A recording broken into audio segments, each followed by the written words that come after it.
কাঁঠালবেড়িয়ায় পিডব্লিউডির জায়গায় ইট পাথরের ঢালাই করেন এক ব্যবসায়ী। বাধা দিয়ে কাজ বন্ধ করল স্থানীয় জনতা।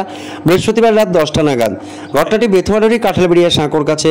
স্থানীয় এক রেস্টুরেন্টের মালিক তার নিজের ব্যবসা প্রতিষ্ঠানের সামনে পিডব্লিউডি জায়গায় উপর ইট বালি সিমেন্টের পাথরের ঢালাই কাজ করছিলেন। রাস্তাটি বেথুয়াডারি পাটুলিঘাট রাজ্য সড়ক।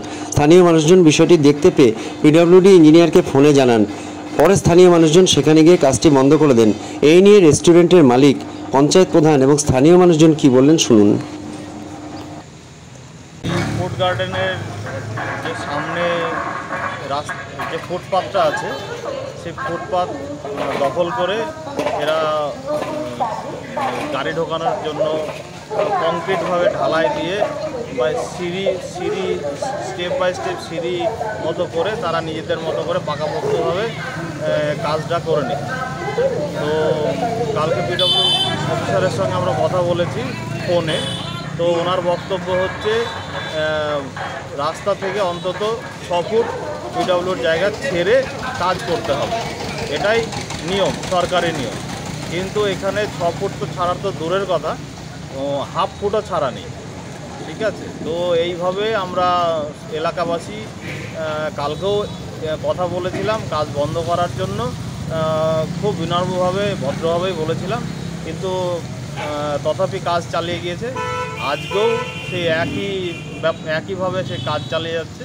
আমরা যথারীতি তাদের সঙ্গে কথা বলি এবং যারা কাজ করছিলেন তাদেরকেও বুঝাই যে এই কাজটা ঠিকভাবে হচ্ছে। তো এই জন্য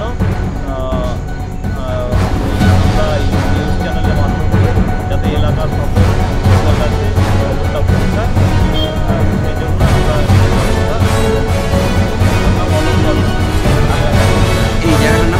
এই জায়গাটার নাম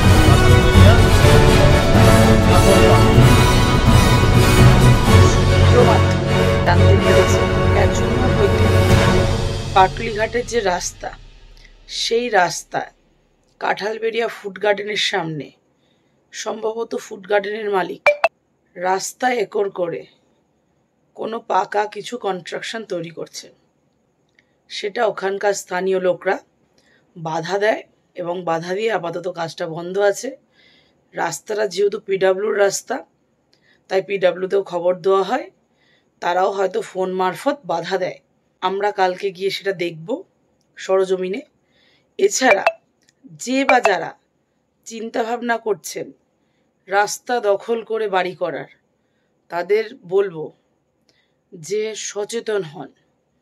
সরকারি সম্পত্তি বা রাস্তা আটকিয়ে আমার মতে বলে কোনো কাজ করা না করাই ঠিক।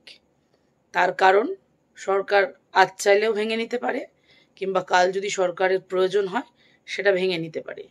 তাই জনসাধারণের ব্যবহারযোগ্য জিনিস সেটা আপনারা একর করে নিয়ে নিজের আয়ত্তে করে রাখবেন, এটা ঠিক নয়।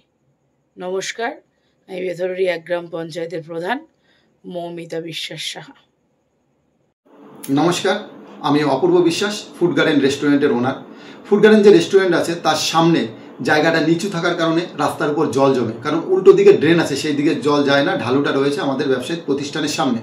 তো কদিন আগে আমাদের যে এলাকার মেম্বার সাহেব পুলকদা, উনি আমার কাছে আসলেন এবং বললেন সামনে খানিকটা, আমার রেস্টুরেন্টের সামনে খানিকটা কেটে মাটি বের করে দেওয়া হোক এবং ইট সোলিং করে দেওয়া হোক, যাতে জলটা ওখানে বসে যায়, কারণ চারিদিকে যেহেতু কংক্রিট, জল বসে না। তাই আমি বলছি আমি কেন করতে যাব, এটা রাস্তার ডিপার্টমেন্টের কাজ, রাস্তা করবে।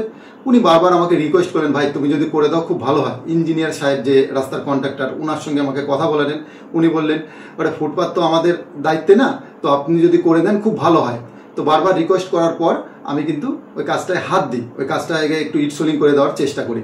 তো যখন ইট সোলিং করে দেওয়ার চেষ্টা করি, তো পুলক দেখে এসে আমি ডেকে দেখালাম, দাদা আপনি যেমন বলছেন সেভাবে কাজটা হচ্ছে তো? উনি বললেন বাট ঠিক আছে। তো সন্ধ্যাবেলা যখন কাজটা চলছিল, এলাকাবাসী এসে কাজটায় বাধা দেয় এবং কাজটা বন্ধ করে দেওয়া হয়। তো যাই হোক, এই নিয়ে মিডিয়াকে খবর দেয়, তারা আসে আমার কাছে জিজ্ঞেস করে, আমি বিস্তারিত বললাম এই ঘটনা হয়েছে। তো ওখানে জল জমার কারণে আমার ব্যবসায়িক প্রতিষ্ঠানে ভীষণ ক্ষতি হচ্ছে। এবার এলাকার মেম্বার আছে, প্রধান আছে, তারা যেটা ভালো মনে করবেন সেটাই করবেন, যাতে আমাদের ব্যবসায়িক প্রতিষ্ঠানেরও কোনো ক্ষতি না হয়, যাতে এলাকাবাসীরও কোনো ক্ষতি না হয়, যাতে রোডেরও কোনো ক্ষতি না হয়। তো চারিদিকের বাড়িগুলো উঁচু, প্রত্যেকটা বাড়ির একই অবস্থা, বাট ওই জায়গাটা নিচু থাকার কারণে জলটা জমে। এবার মেম্বার, প্রধান সবাই আছে, তারা যেটা সঠিক মনে করবেন সেটাই করবেন, আমার এতে কোনো আপত্তি নেই। ধন্যবাদ।